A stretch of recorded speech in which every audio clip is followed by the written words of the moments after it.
I spent years figuring this out. This video will teach you what works. Many people make mistakes. I've made so many mistakes in the past. And I will probably make mistakes in the future because it's a part of life. You live, you make mistakes, you learn, and you become stronger and better and more intelligent. But this video, I'm going to tell you everything that I have learned that works. And if you have low testosterone and a shitty attention span, you will click off this video.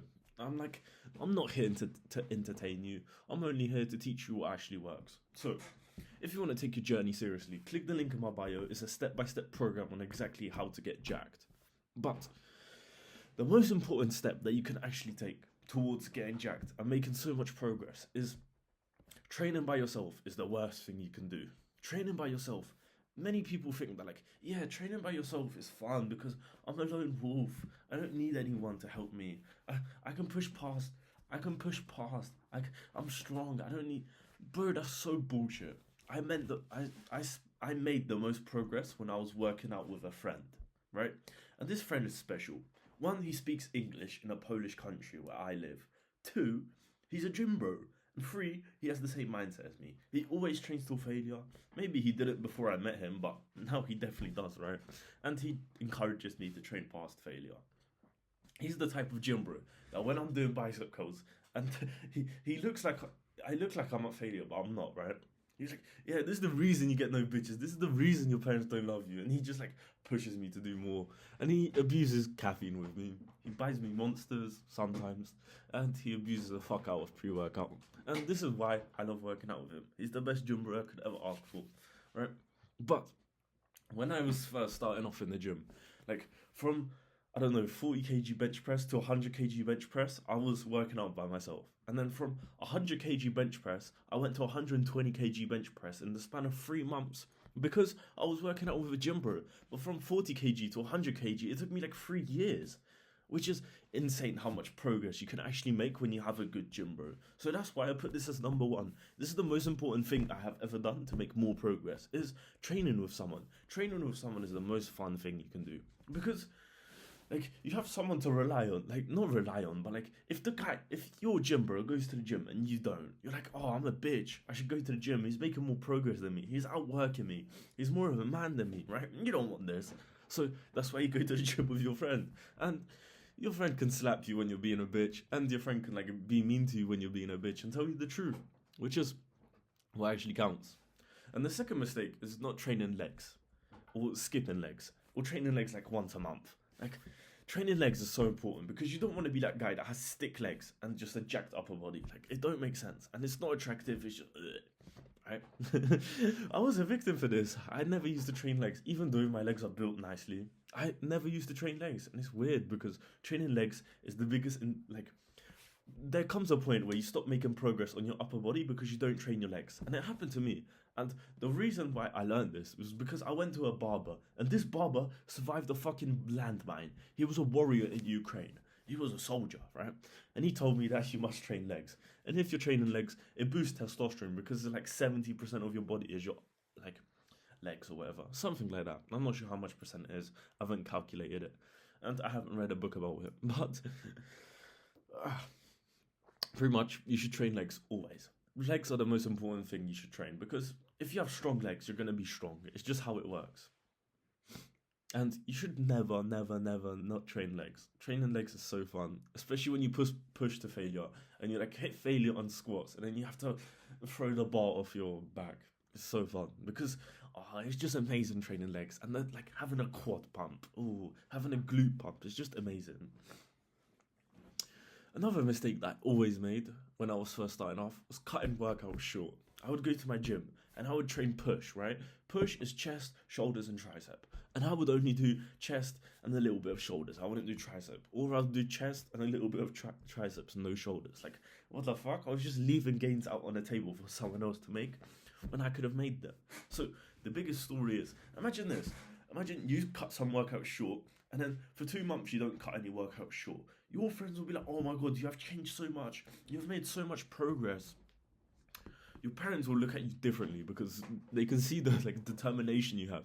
Girls will look at girls will look at you differently. They will smell you like you're just built different, right? And when you cut workouts short, you're not built different. You're just average. But if you don't, You you're like in the top 1%. You don't cut any workout short. You want to be in the top 1%. Just imagine it. You never cut any workout short. You get in the best shape of your life in 1 month. Like, it's just because you stopped cutting your workout short, which is very, very important, right? Another part of cutting your workout short is not training your neck or your abs. Not training your neck is so important. Like, training your neck is so important. That's what I was meant to say, right? My bad for my stupid.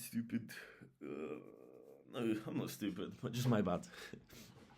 Because when you train your neck, this is the only reason that people look jacked. Like, if you were to cut your upper body off, you wouldn't look jacked because you don't train your neck. For instance, I'm a victim of this kind of, because my neck is big, like only when I go like this and I flex my neck. But normally it's like it's not that big, which is sad. I need to take my neck training seriously. But my neck is 16 inches, which is pretty thick.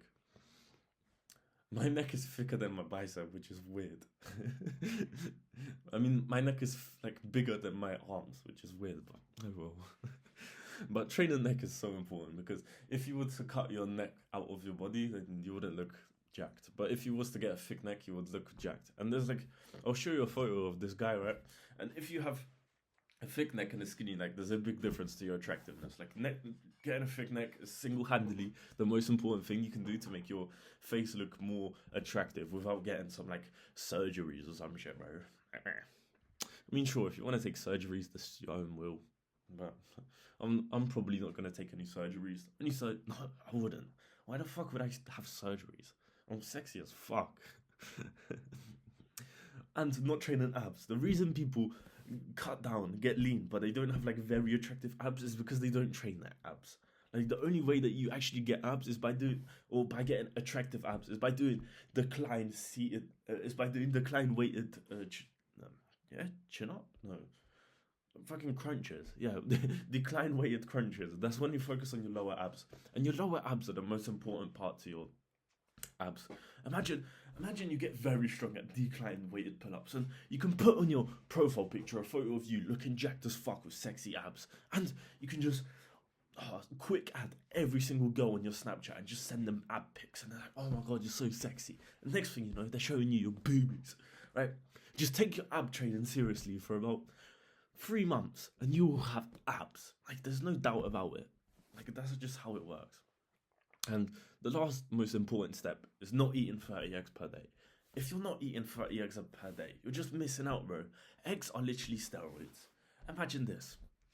You eat 30 eggs per day for 90 days, right? And in 90 days, people will think you will make so much progress that people think you took steroids.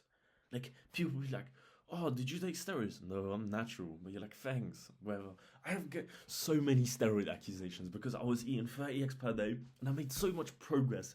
And this was the time when I made 20 kg to my bench press in 90 days or 60 days. It was incredible. I made so much progress when I was eating 30 eggs per day. It was just immense. But pretty much, if you can't eat 30 eggs per day, one, you was getting outworked by a 16-year-old, and two, you can. It's just a mental illusion. And there's no such thing as eggs are unhealthy. Eggs are the biggest superfood you can ever eat. Like, literally, eggs are steroids. Just imagine that. The more eggs you eat, the more gains you'll get. That's just how it works. It's simple.